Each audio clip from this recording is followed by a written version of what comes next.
शहर-ए-कायद में गुज़िश्ता 36 घंटों में हैवी ट्रैफिक से हादसात के सबब 7 अफराद जाम बहक हो गए।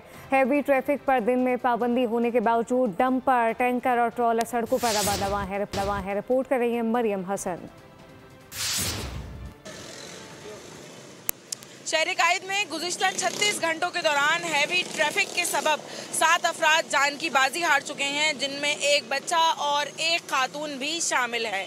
जहां बात की जाती है ट्रैफिक कवानीन पर अमल दरामद करवाने की, तो वहां पर सिंध गवर्नमेंट की जानिब से ई चालान जो है अब इंट्रोड्यूस करवा दिए गए हैं और शहरियों पर भारी जुर्माने जो हैं वो आयद किए जा रहे हैं। वहीं दूसरी जानिब शहर-ए-कायद में हैवी ट्रैफिक जो है वो बुरी तरीके से ट्रैफिक कवानीन की धज्जियाँ उड़ाता हुआ दिन भर में मुख्तलिफ किस्म की गाड़ियाँ, मुख्तलिफ हैवी ट्रैफिक, डंपर्स, टैंकर्स जो हैं वो दनाते फिर रहे हैं और शहरियों की कीमती जानों के ज़िया का सबब बन रहे हैं। इस वक्त हम शाहराह पाकिस्तान पर मौजूद हैं। कानून की कोई कुछ भी नहीं, आप देखें कि कितना ट्रैफिक जाम हो रहा है, कोई ट्रैफिक पुलिस वाला नजर नहीं आ रहा आपको यहाँ पे, ठीक है ना।